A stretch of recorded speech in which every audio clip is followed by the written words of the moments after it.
Hello, and welcome to the Intel Brief, your daily intelligence briefing on global geopolitics. Today is Thursday, 7 November. I'm your host Daniel, the founder of HM Intelligence, and every weekday we bring you not just the news, but the so what from the events and decisions that shape our world. So grab a coffee and get ready to be informed. In today's update, we'll be covering Sweden has jailed the activist who burned the Quran, Netflix offices raided in France and the Netherlands, and Germany's governing coalition has collapsed. So firstly, Swedish-Danish far-right activist Rasmus Paludan was sentenced to 4 months in jail by a Swedish court for inciting hatred against Muslims during the 2022 protest in Malmö, where he publicly burned a Quran and made derogatory remarks about Muslims, Arabs, and Africans. The court ruled that while public criticism of religions and religious groups is allowed, Paludan's statements crossed the line into defamation and were aimed solely to provoke and insult Muslims. The judge emphasized the need for discourse to be relevant and responsible, which, in this case, the court found to be lacking. This sentence adds to his history of similar convictions, including a 2020 conviction in Denmark for hate speech. Paludan, who was a lawyer, pled not guilty and announced plans to appeal the verdict, saying that it was expected that his actions had sparked significant international controversy, particularly affecting Sweden's diplomatic relations with Turkey. The Quran burnings contributed to Turkey's resistance for Sweden to join NATO, which Turkey only agreed to after securing concessions from Sweden, including pledges to address Kurdish groups in the country. So what? While Paludan has always tried to claim that this was part of free speech, he was definitely walking a thin line.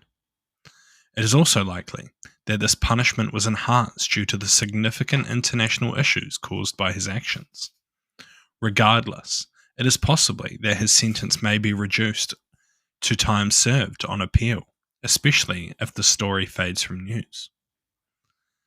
And next, French and Dutch authorities have launched an investigation into Netflix with simultaneous office searches conducted in Paris and Amsterdam as part of a probe into suspected financial misconduct, including serious tax fraud and undeclared work.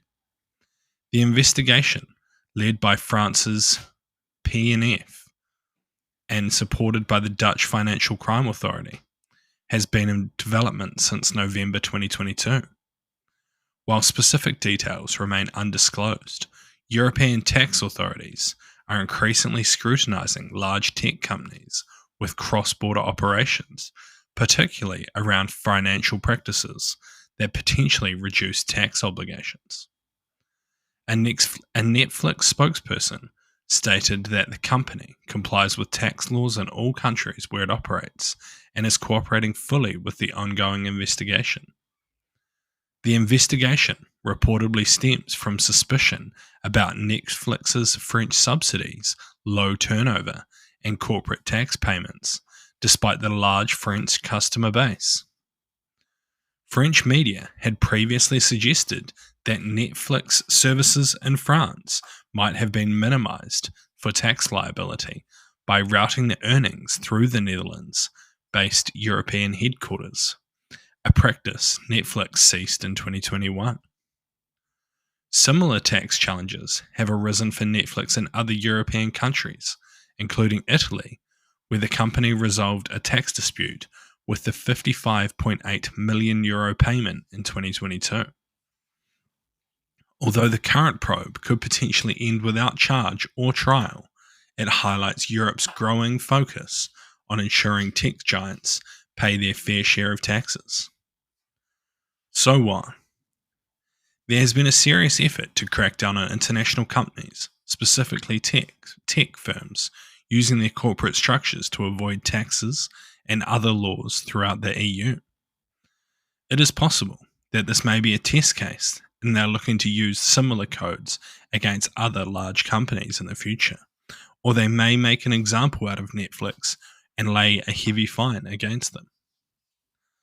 And lastly, Germany's traffic light coalition, formed in 2021 by the Social Democrats, the Greens, and the Free Democrats, has collapsed due to an inconsolable ideological difference and national crisis. The SPD and the Greens support strong government involvement in social welfare and climate change, while the fiscally conservative FDP advocates for limited intervention and strict budget management. Despite agreement on foreign policy, the parties clashed over domestic issues such as taxation and climate policy, leading to internal conflict. The coalition also faced significant pressure from the COVID-19 pandemic and Russia's invasion of Ukraine and the energy crisis. Chancellor Olaf Scholz dissolved the coalition by dismissing the FDP finance minister, citing his rigid fiscal policies. This move reflects frustration with the coalition infighting that eroded trust and effectiveness. Now Scholz may lead a minority government collaborating with conservatives to pass legislation. Opposition parties, including the left and far-right AfD, view the collapse as an opportunity, with the left aiming for a strong agenda and the AfD framing it as a liberation. A confidence vote in January could lead to early elections and a new political direction for Germany. So what? Coalition governments, particularly ones including both sides of the political spectrum, are very difficult to hold together. It seems quite likely that Germany will need to hold an early election to gain political stability. However, it is also possible that this election could cause more division. One possible outcome is that the far-right AfD party could outperform, particularly adding another challenge to German politics. Thank you for listening to the Intel Brief, your daily intelligence briefing on global geopolitics, brought to you by HM Intelligence. If you want to support the podcast, tell your friends to help them stay informed and leave us a 5-star review. Or if you want to learn more about intelligence, why not take one of our courses? They're all online, self-paced and affordable. Thank you for listening. I've been your host Daniel, and I'll see you next time.